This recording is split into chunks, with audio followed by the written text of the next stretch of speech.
क्या आपको relations and functions के क्वेश्चन और एग्जाम्पल्स में कोई कंफ्यूजन है तो मिसलेनियस एक्सरसाइज के एग्जाम्पल नंबर 15 to 20 आपके लिए बहुत ही इम्पोर्टेंट है। आज हम इनको बिल्कुल स्टेप वाइज समझेंगे इन ए सिंपल वे, किस तरीके से हमें इनको सॉल्व करना है और नेक्स्ट वीडियो में हम सॉल्व करेंगे एग्जाम्पल 20 to 26। सो चलिए स्टार्ट करते हैं एग्जाम्पल नंबर 15 के साथ। F such that 2, 3, 4, 5, 2, 3, 4, 5, 9 and J such that 3, 4, 5, 9 to 7, 11, 15।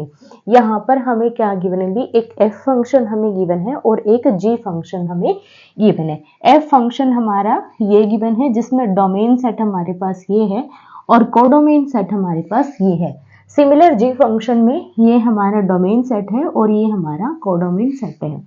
उसके बाद देखो हमें क्या गिवन है कि फंक्शन हमारा कुछ इस तरीके से डिफाइन है। अगर हम एफ ऑफ एक्स निकाल दें तो एफ ऑफ एक्स हमारा क्या होता है, देखो एफ ऑफ एक्स हमारा कोई ना कोई फंक्शन हमें गिवन होता है। तो यहाँ पर हमारे पास किसकी वैल्यू निकलती है, वाई की वैल्यू निकलती है। अब यहाँ पर देखो अगर फंक्शन में मैं एक्स की वैल्यू 2 पुट कर रही हूँ तो मुझे वैल्यू मिल रही है 3। अगर 3 पुट कर रहे हैं तो 4 वैल्यू है। ये हमें कुछ वैल्यूज गिवन है। सिमिलर यहाँ पर हमारे पास 4 और 5 पर दोनों पर y की वैल्यू 5 है। उसके बाद g फंक्शन में 3 पुट करेंगे, 4 पुट करेंगे, दोनों बार हमारे पास 7 आंसर रहेगा। g ऑफ 5 इक्वल है g of 9 is equals to 11। Find गॉफ। हमें यहाँ पर क्या निकालना है, g of f of x हमें निकालना है, इस फंक्शन को निकालना है। अब ये फंक्शन हमें निकालना किस तरीके से, तो यहाँ पर देखो f ऑफ x में x के जितनी भी वैल्यूज हैं सभी के लिए हमें यहाँ पर ये फंक्शन निकालना। देखो क्या क्या वैल्यूज हैं। f फंक्शन हमारे पास कौन सा है, ये वाला फंक्शन, और x हमारा कहाँ से आता है भाई, डोमेन से आता है। तो हमारा जो x है वो कहाँ से बिलोंग करेगा, इस डोमेन सेट से बिलोंग करेगा। 2, 3, 4, 5 सेट से ये बिलोंग करेगा। ठीक है, इस सेट से बिलोंग करेगा क्योंकि f ऑफ x में हमारे पास हम x की वैल्यू पुट करते हैं और y की वैल्यू हमारे पास निकलती है और x हमारा हमेशा डोमेन से बिलोंग करता है और डोमेन सेट फंक्शन f में ये है। तो हमें क्या निकालना है, देखो g of f of 2, x की सभी वैल्यूज के लिए हमें निकालना है। उसके बाद g of f of 3, g of f of 4, g of f of 5, ये सभी वैल्यूज हमें कैलकुलेट करनी है। अब देखो कैलकुलेट कैसे करेंगे, यहाँ पर मैंने आपको तरीका बताया था कि सबसे पहले फंक्शन f में हम इस वैल्यू को कैलकुलेट करेंगे, फिर g फंक्शन में इसको हम कैलकुलेट करते हैं। ये एक कॉम्पोजिशन फंक्शन है। तो सबसे पहले हम यहाँ पर निकालेंगे g ऑफ f ऑफ 2। तो यहाँ पर देखो हम सबसे पहले किसकी वैल्यू पुट करेंगे, जो हमारे पास ये है f ऑफ 2। अब f ऑफ 2 देखो हमें क्या गिवन है, f ऑफ 2 की वैल्यू हमें गिवन है 3। तो ये हमारे पास हो जाएगा g ऑफ 3। अब हमें क्या निकालना है, g of 3। g of 3 check करो क्या गिवन है, g ऑफ 3 की वैल्यू हमें गिवन है 7 के इक्वल। अब हम निकालेंगे g ऑफ f ऑफ 3। सो देखो g ऑफ f ऑफ 3, तो सबसे पहले किसकी वैल्यू कैलकुलेट करेंगे, f ऑफ 3 चेक करेंगे हमें क्या गिवन है। तो यहाँ पर देखो f ऑफ 3 की वैल्यू हमें गिवन है 4 के इक्वल। f ऑफ 3 हमारे पास क्या है 4, तो ये हो जाएगा g ऑफ 4। साथ साथ में आप राइट भी कर सकते हो, क्यों लिया हमने यहाँ पर, क्योंकि g ऑफ 3 हमें 4 गिवन है। उसके बाद देखो g ऑफ 4 की वैल्यू हमारे पास क्या है 7, तो आप यहाँ पर मेंशन कर सकते हो, जैसे f ऑफ 3 की वैल्यू हमें गिवन है 4 एंड g ऑफ 4 हमें गिवन है 7 के इक्वल, इसलिए ये वैल्यू हमारे पास 7 आ गई। नेक्स्ट देखो हम निकालेंगे यहाँ पर g ऑफ f ऑफ 4। तो यहाँ पर देखो सबसे पहले f ऑफ 4 हमें क्या गिवन है, f ऑफ 4 f ऑफ 5 दोनों हमारे पास 5 गिवन है। सो ये हो जाएगा g ऑफ 5, क्योंकि f ऑफ 4 हमें 5 गिवन है। अब देखो g ऑफ 5 की वैल्यू हमारे पास किसकी इक्वल है, 11 की इक्वल है। तो यहाँ पर आप फिर से राइट करोगे, f ऑफ 4 हमारे पास क्या गिवन है 5 और g ऑफ 5 हमें गिवन है 11। क्लियर है। उसके बाद लास्ट हमारे पास बचता है g ऑफ f ऑफ 5। तो यहाँ पर सबसे पहले f ऑफ 5 को कैलकुलेट करेंगे। g ऑफ f ऑफ 5 हमें क्या गिवन है, भी 5 के इक्वल गिवन है। सो ये हो जाएगा 5 और g ऑफ 5 हमारे पास सेम आएगा, g ऑफ 5 हमें क्या गिवन है 11 के इक्वल गिवन है। तो यहाँ पर फिर से हम राइट करेंगे, क्यों, reason because f of 5 is equals to 5 and g of 5 is equals to 11 और यही वैल्यूज हमें कैलकुलेट करनी थी g ऑफ f के अंदर। तो यहाँ पर आप राइट कर सकते हो g of f is equals to जो भी हमारे पास वैल्यूज आ रही है उनका हम एक सेट बना देंगे। फर्स्ट हमारे पास 7, सेकंड भी हमारे पास 7 आ रहा है, देन 11 एंड 11 ये हमारे पास गो फंक्शन का एक सेट बन जाएगा। सो इस तरीके से आपको कैलकुलेट करना है कॉम्पोजिशन की वैल्यूज को। नेक्स्ट एग्जांपल हमें गिवन है फाइंड गोफ and fog if f such that r to r and g such that r to r are given by f of x is equals to cos x and g of x is equals to 3x square show that fog is not equal to gof। तो यहाँ पर देखो हमें दोनों तरीके से composition function निकालने हैं। फर्स्ट हम यहाँ पर f ऑफ g निकालना है, देन हमें g ऑफ f निकालना है और हमें शो करना है कि ये दोनों हमारे इक्वल नहीं आते। नेचुरली भी बात करें तो ये दोनों कभी इक्वल होते नहीं है, रेयर चांस होता है कि फंक्शन के अकॉर्डिंग ये हमारे इक्वल आ जाते हैं, बट हम इसको इक्वल कभी मानते नहीं है क्योंकि हर केस में ये इक्वल नहीं होते हैं। तो सबसे पहले हम फाइंड आउट करेंगे दोनों फंक्शंस को। f ऑफ x हमें क्या गिवन है, cos ऑफ x हमें गिवन है और g ऑफ x हमें गिवन है 3x स्क्वायर। तो सबसे पहले हम निकालेंगे f of g of x। यहाँ पर हम निकालेंगे फॉग, तो इसको हम कैसे राइट करते हैं, f of g of x हम इसको राइट करते हैं। तो सबसे पहले किसकी वैल्यू पुट करेंगे हम, g फंक्शन की। f को एज इट इज रखेंगे, g फंक्शन की वैल्यू है हमारे पास 3x स्क्वायर और यहाँ पर रीजन राइट करेंगे because g of x is equals to 3x square. उसके बाद यहाँ पर देखो फंक्शन हमें सॉल्व करना है अब f of 3x square, but हमारे पास किसकी वैल्यू है, f ऑफ x की वैल्यू है जो कि हमारे पास cos x है। अब यहाँ पर देखो अगर आप x की जगह पर कोई भी वैल्यू पुट करोगे तो हमारे पास उसी के लिए हमारा आंसर निकल जाएगा फंक्शन में। अगर यहाँ पर 2 पुट करोगे तो cos 2 हो जाएगा, 3 करोगे cos 3 या फिर cos f of x square निकालेंगे तो यहाँ पर क्या हो जाएगा cos x का स्क्वायर। तो सिमिलर अगर हम इस x की जगह पर 3x स्क्वायर पुट करेंगे तो ये हमारे पास उसके अकॉर्डिंग फंक्शन की वैल्यू निकल जाएगी। तो ये हमारे पास क्या हो जाएगा, यहाँ पर आप राइट करोगे cos ऑफ x की जगह पर 3x स्क्वायर, ये हमारे पास इसके वैल्यू हो जाएगी। अब एक चीज हमेशा याद रखना, ये हमारे पास क्या है, इस कोस का एंगल है, तो आप इस 3 को उठाकर यहाँ पर राइट नहीं कर सकते क्योंकि ये कोस के साथ मल्टीप्लिकेशन में नहीं है, ये यहाँ पर कोस का हमें एक एंगल गिवन है, तो एंगल को हम आगे राइट नहीं कर सकते किसी भी केस में। तो यहाँ पर देखो ये हमारे पास वैल्यू आ गई बिकॉज f ऑफ x हमारे पास क्या था भाई, cos ऑफ x था। तो ये वैल्यू हमारे पास किसकी आई, f of g of x की वैल्यू हमारे पास आ गई यहाँ पर cos 3x स्क्वायर। अब हम निकालेंगे g of f of x की वैल्यू, तो इसको कैसे राइट करते हैं, g of f of x। अब सबसे पहले किसकी वैल्यू पुट करेंगे, f ऑफ x की वैल्यू पुट करेंगे, g को एज इट इज रखेंगे। यहाँ पर देखो f ऑफ x की वैल्यू हमारे पास क्या है, cos ऑफ x है because f of x is equals to cos of x। अब यहाँ पर हम क्या सॉल्व करेंगे, g ऑफ x को हम सॉल्व करेंगे। सो g ऑफ cos x हमें निकालना है, बट हमारे पास वैल्यू किसकी है, g ऑफ x की हमारे पास वैल्यू है 3x स्क्वायर। अगर इस x की जगह पर मैं cos x पुट कर दूं तो क्या निकल जाएगा, g ऑफ cos x हमारे पास निकल जाएगा जो किसके इक्वल होगा 3 एज इट इज, और x की जगह पर हम पुट करेंगे cos ऑफ x और इसका होल स्क्वायर जो कि हमारे पास आएगा 3 cos स्क्वायर x। तो ये हमारे पास किसकी value I, g of f of x की वैल्यू आ गई जो कि हमारे पास क्या है 3 cos स्क्वायर x है। अब यहाँ पर देखो इसको आप इक्वेशन फर्स्ट मान लो, इसको आप इक्वेशन सेकंड मान लो। अब by using equation first and second, by using equation first and second हमारे पास क्या आ रहा है भाई, f of g of x, f of g of x is not equal to g of f of x, क्योंकि इसकी value हमारे पास क्या है भाई cos 3x का स्क्वायर और इसकी वैल्यू क्या है 3 cos स्क्वायर x। तो ये दोनों कभी भी इक्वल नहीं होते और यही हमें प्रूव करना था कि ये दोनों वैल्यूज इक्वल नहीं है।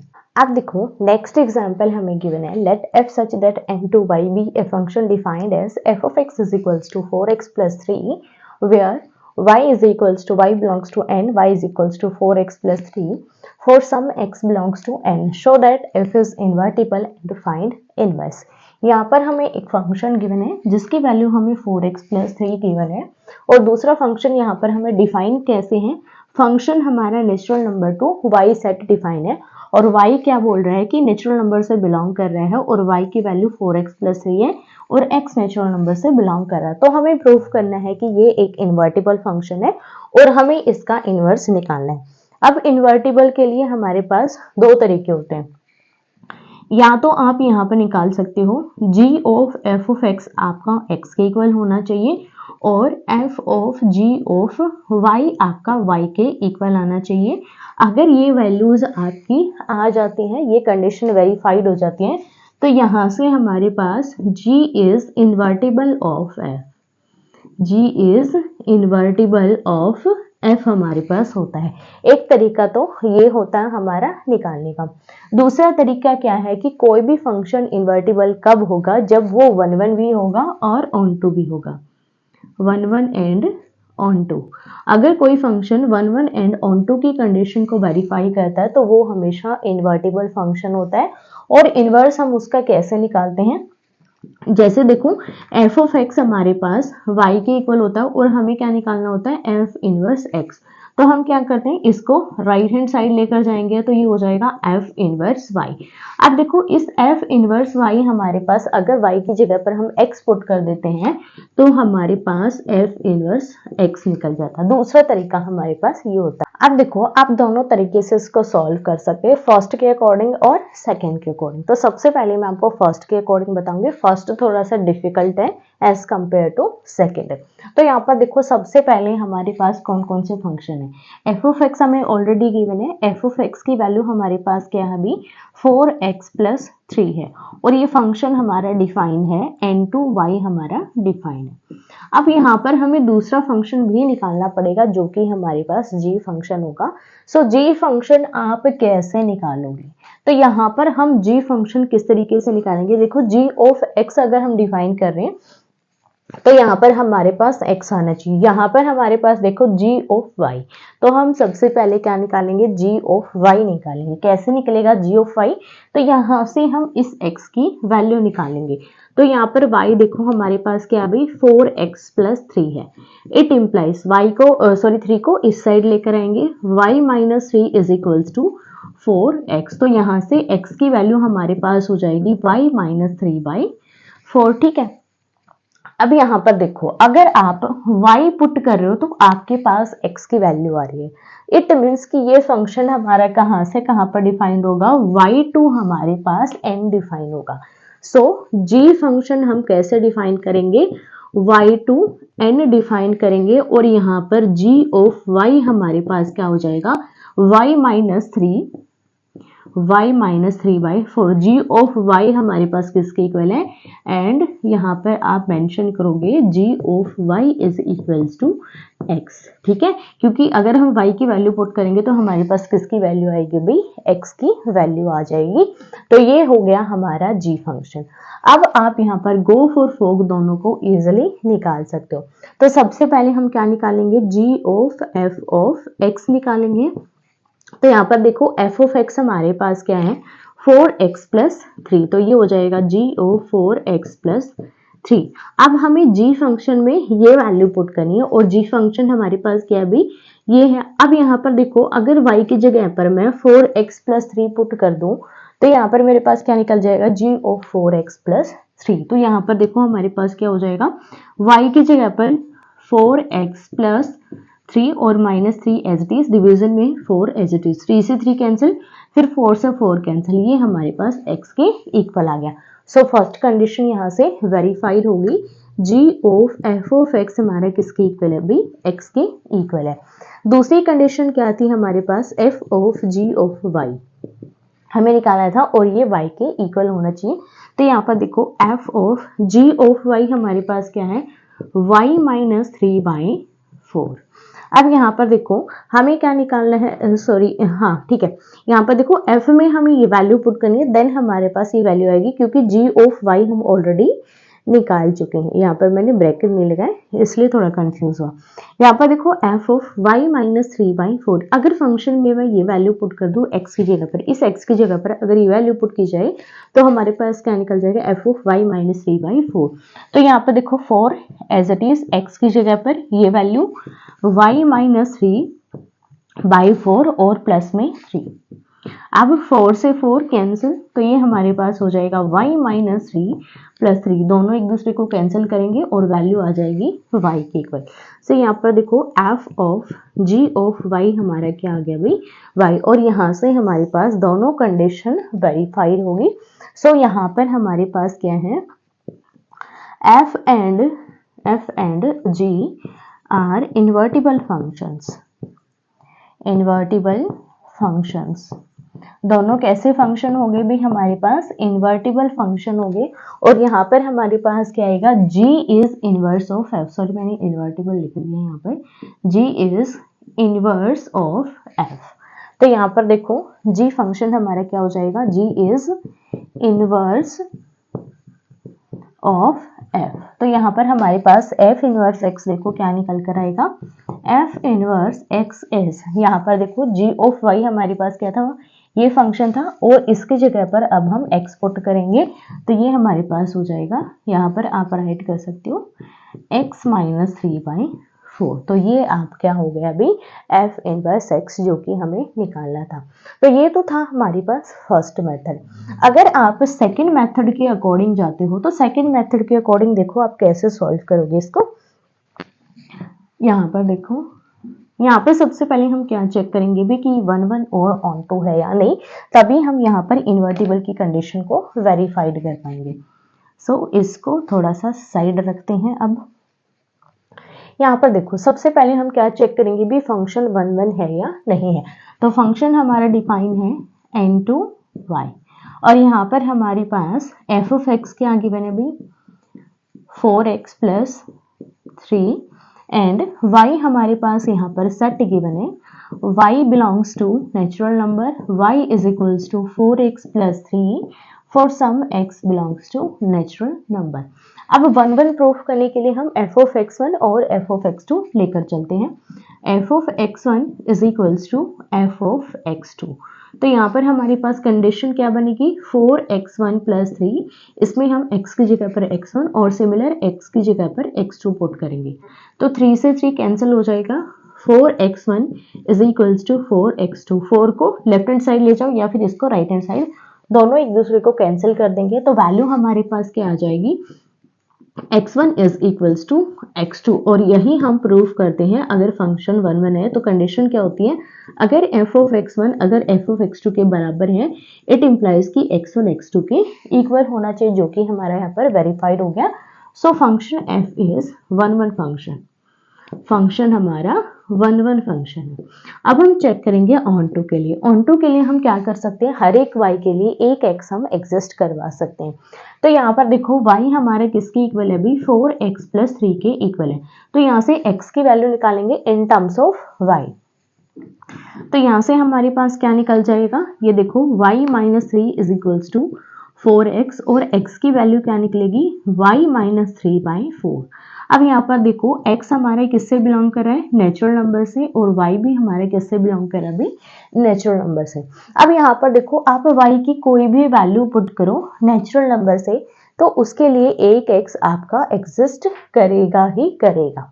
तो यहाँ पर हमें क्या गिवन है, दोनों ही हमारे इससे गिवन है, कहाँ से गिवन है भाई, नेचुरल नंबर से हमें गिवन है। तो यहाँ पर आप कोई भी वैल्यू पुट करो उसके लिए एक आपका x एग्जिस्ट करेगा ही करेगा। तो यहाँ पर हमारे पास फंक्शन कैसा हो जाएगा, f is onto function, f आपका ऑन टू फंक्शन भी हो जाएगा। और अगर दोनों की कंडीशन वेरीफाइड है 1 1 और ऑन टू, सो फंक्शन हमारा कैसा हो जाएगा, invertible, f is invertible function, f is invertible function.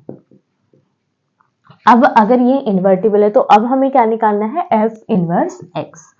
F inverse x आपका देखो कैसे निकालेंगे, यहाँ पर देखो एफ ऑफ एक्स किसके इक्वल होता है भाई, वाई के equal, f of x is equals to y. तो यहाँ से एक्स हमारे किसके इक्वल हो जाएगा, एफ इनवर्स वाई के।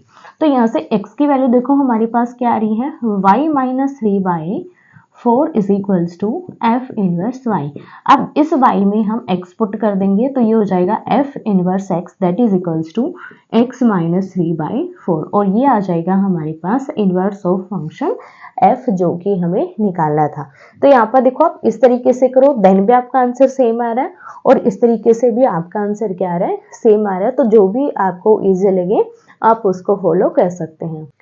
अब देखो नेक्स्ट क्वेश्चन है हमारे पास, if R1 and R2 are equivalence relation in set A, show that R1 and R1 intersection R2 is also equivalence relation। यहाँ पर देखो हमें दो रिलेशन गिवन है, R1 और R2 किस पर गिवन है, सेट A पर ये हमारे डिफाइंड किए गए हैं और हमें प्रूफ करना है R1 और R2 का अगर इंटरसेक्शन लेते हैं तो वो भी हमारे पास एक इक्विवेलेंस रिलेशन होगा। तो यहाँ पर देखो हम तीन एलिमेंट मान लेते हैं सेट के अंदर की, ये हमारे एलिमेंट्स हैं। तो यहाँ पर लेट कर लो, let A B C belongs to set A, ये हमारे पास सेट ए के अंदर है। तो यहाँ पर देखो अगर आपके पास R1 रिफ्लेक्सिव है तो हमारे पास कौन सी कंडीशन होगी, A belongs to R1 for all A belongs to set A। ठीक है, ये होगा हमारे पास तभी कि हमारे पास रिफ्लेक्सिव है, क्योंकि इक्विवेलेंस है तो रिफ्लेक्सिव, सिमेट्रिक और ट्रांजिटिव तीनों की प्रॉपर्टीज को सेटिस्फाई कर रही है R1 और R2 दोनों ही रिलेशन इसके अंदर है। और दूसरा हमारे पास अगर R2 भी रिफ्लेक्सिव है तो यहाँ पर भी हमारे पास क्या आएगा, जो A पेयर है वो भी हमारा रिलेशन 2 के अंदर बिलोंग करेगा for all A belongs to given set A, क्योंकि दोनों हमारे किस पर डिफाइंड है भाई, A सेट के ऊपर ये डिफाइंड है। तो यहाँ पर देखो ये हमारा इसके अंदर भी है और ये इसके अंदर भी है, तो अगर हम इन दोनों का इंटरसेक्शन ले तो कॉमन पॉइंट हमारे पास आएंगे उसमें। तो यहाँ से हमारे पास क्या निकल जाएगा कि जो A पेयर है वो बिलोंग कर रहा है R1 इंटरसेक्शन R2 के अंदर for all A belongs to given set A। अब यहाँ पर देखो ये प्रॉपर्टी किसकी होती है, रिफ्लेक्सिव की होती है। इट मीन्स कि R1 इंटरसेक्शन R2 जो रिलेशन बनेगा वो हमारा रिफ्लेक्सिव होगा। R1 intersection R2 is reflexive. Clear है। अब हम यहाँ पर डेफिनेशन यूज करेंगे सिमेट्रिक की R1 और R2 के अंदर। अब देखो AB पेयर अगर आपका R1 के अंदर है और BA पेयर भी R1 के अंदर है तभी ये हमारे पास सिमेट्रिक होगा। क्लियर है। अब यहाँ पर देखो ये हमारा क्या हो गया अभी, सिमेट्रिक। दूसरा यहाँ पर देखो एंड दूसरा हम देखेंगे यहाँ पर AB आपका R2 से भी बिलोंग करेगा और BA भी R2 में बिलोंग करेगा, तभी हमारे पास R2 रिलेशन सिमेट्रिक होगा। अब देखो ये पेयर रिलेशन 1 और रिलेशन 2 दोनों में है, सिमिलर ये पेयर R1 और R2 दोनों में है। इट इम्प्लाइज कि AB जो पेयर है वो आपका इनके इंटरसेक्शन में भी बिलोंग कर जाएगा, क्योंकि इंटरसेक्शन में क्या आता है, कॉमन एलिमेंट्स आते हैं। तो ये पेयर अगर दोनों में है तो इनके इंटरसेक्शन में भी होगा। सिमिलर जो BA पेयर है वो भी इनके इंटरसेक्शन में होगा। अगर दोनों पेयर इंटरसेक्शन के अंदर है तो ये इंटरसेक्शन किसकी प्रॉपर्टी सेटिस्फाई कर रहे हैं, सिमेट्रिक रिलेशन की। So that R1 intersection R2 is symmetric relation. ये हमारे पास कैसा रिलेशन हो गया भाई, सिमेट्रिक रिलेशन। साथ साथ में आप एक लाइन और ऐड कर सकते हो, जैसे for if R1 and R2 are reflexive, यहाँ पर आप राइट कर सकते हो जैसे if R1 and R2 reflexive relation. दोनों कैसे रिलेशन है, रिफ्लेक्सिव रिलेशन है, देन हमारे पास ये दोनों प्रॉपर्टीज बन जाएंगी। सिमिलर यहाँ पर अगर R1 एंड R2 हमारे पास सिमेट्रिक रिलेशन है तो उनकी प्रॉपर्टीज आएंगी। Then if R1 and R2 both are transitive relation,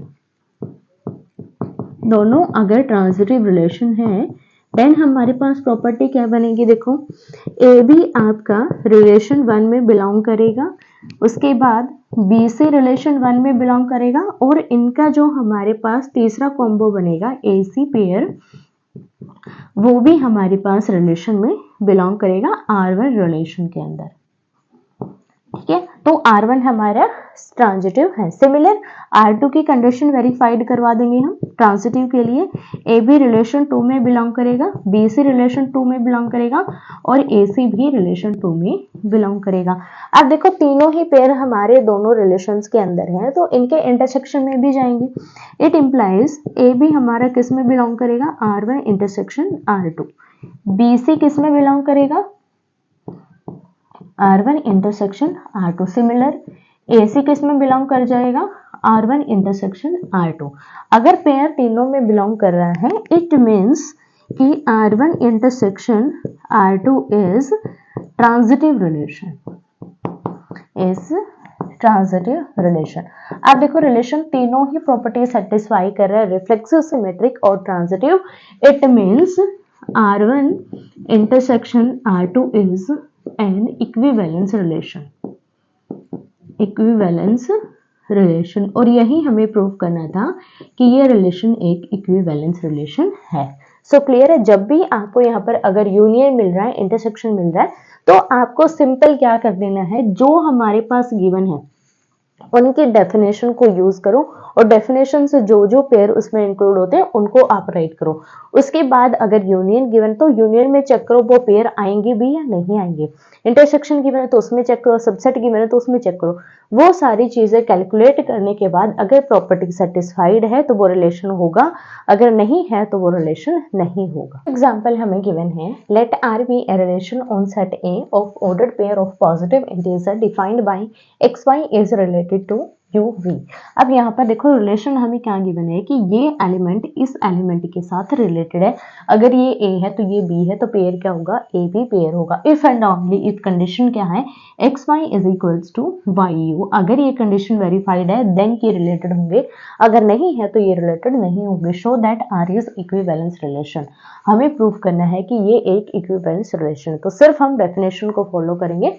सबसे पहले देखो रिफ्लेक्सिव को चेक करने के लिए, अगर यहाँ पर एक्स वाई है तो एक्स वाई किससे रिलेटेड होगा, एक्स वाई, क्योंकि ए पेयर हमारे पास होगा। अगर ये ए है तो ये भी हमारे पास क्या होना चाहिए, ए होना चाहिए।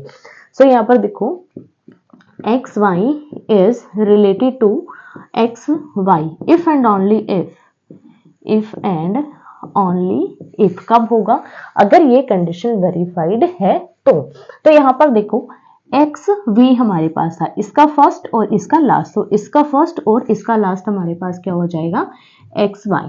तो यहाँ पर हमारे पास फिर क्या था, इसका फर्स्ट और इसका फर्स्ट, इसका सॉरी इसका सेकंड और इसका फर्स्ट, फर्स्ट और सेकंड वाई एक्स।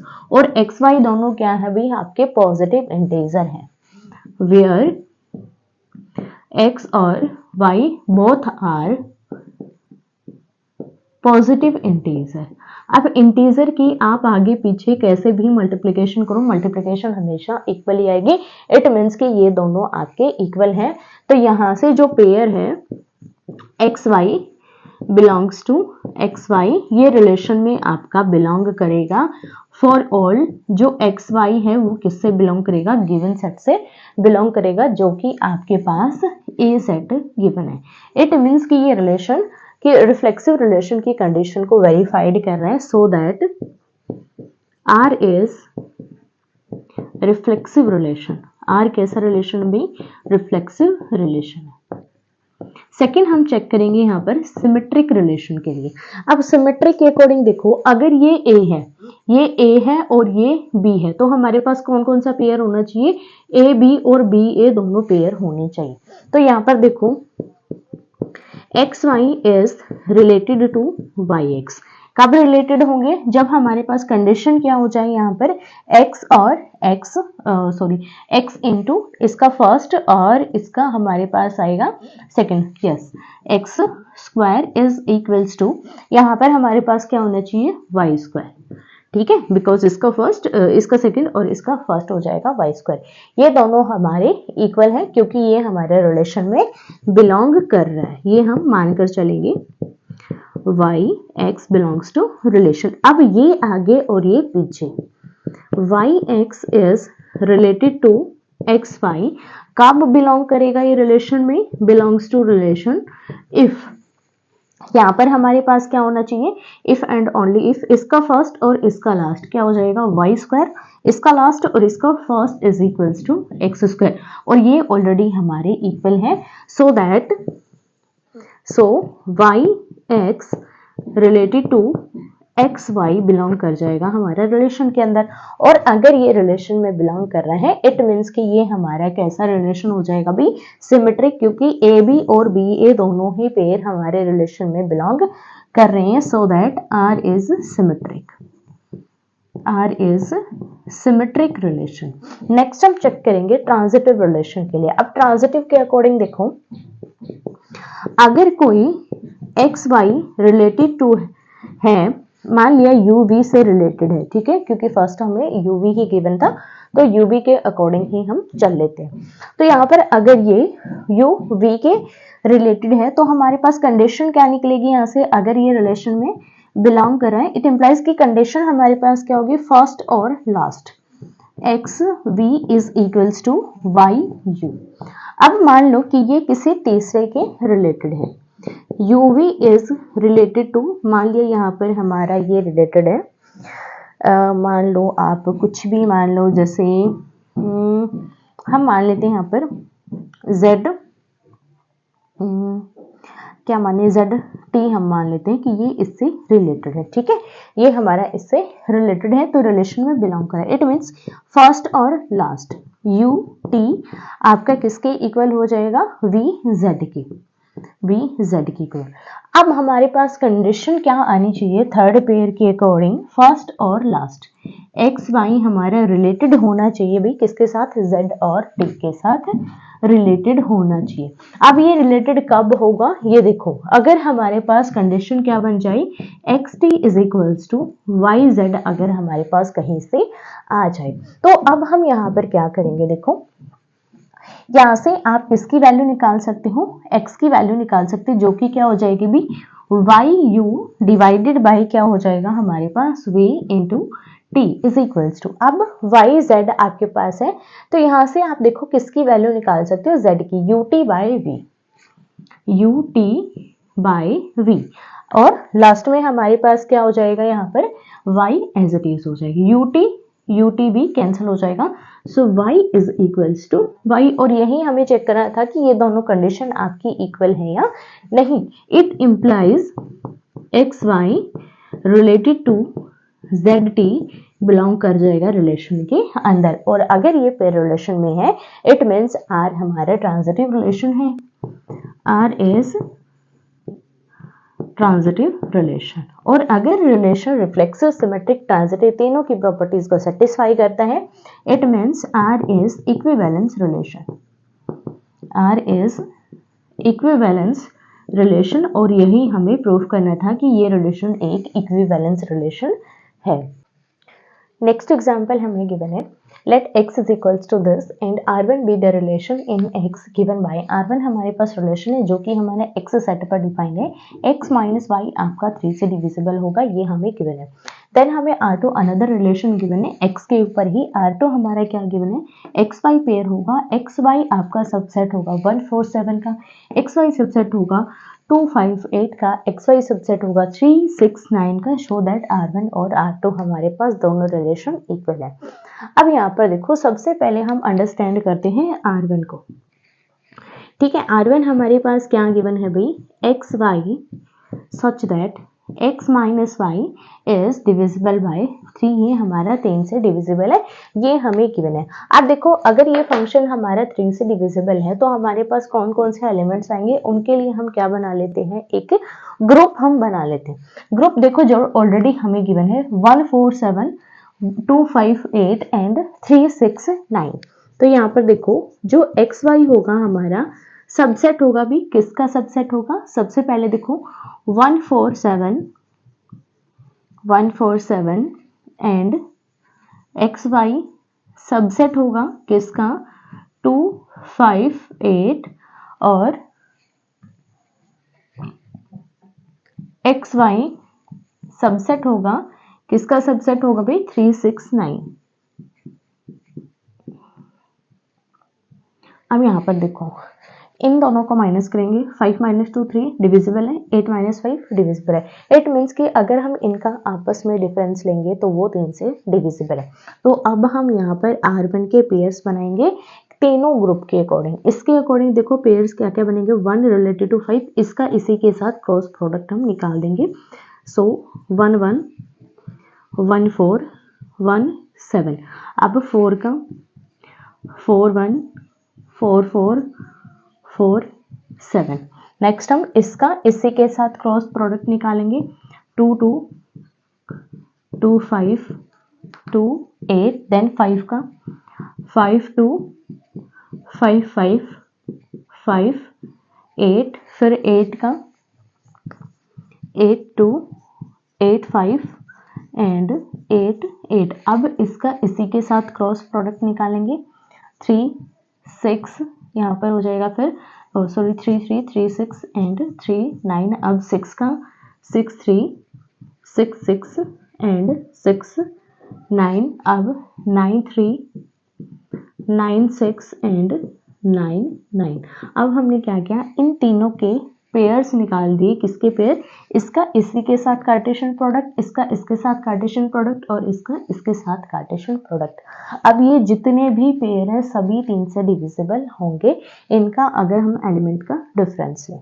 अब अगर हम R2 की बात करें, R2 ऑलरेडी हमें क्या गिवन है, x y such that x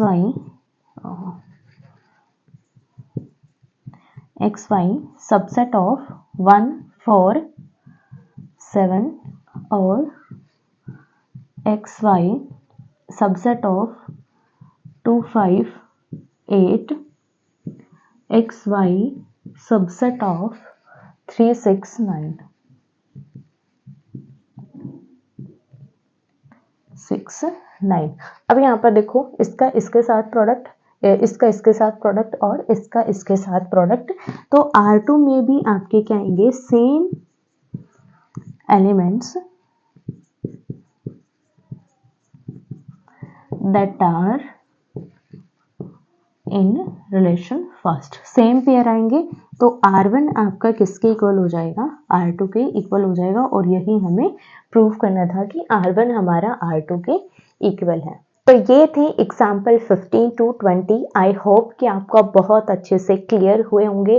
फिर भी अगर किसी को कोई भी डाउट है तो आप मुझे कमेंट करके पूछ सकते हैं। नेक्स्ट वीडियो में हम करेंगे एग्जाम्पल 21 to 26, जो एग्जाम के लिए और भी बहुत ज़्यादा इम्पोर्टेंट है क्योंकि इसमें मोस्ट इम्पोर्टेंट कंसेप्ट है जो कि बोर्ड एग्जाम में आने के कंप्लीट 99% चांसेस रहते हैं। सो वीडियो को ज़रूर देखिएगा, लिंक आपको डिस्क्रिप्शन में मिल जाएगा। सो चलिए मिलते हैं नेक्स्ट वीडियो में।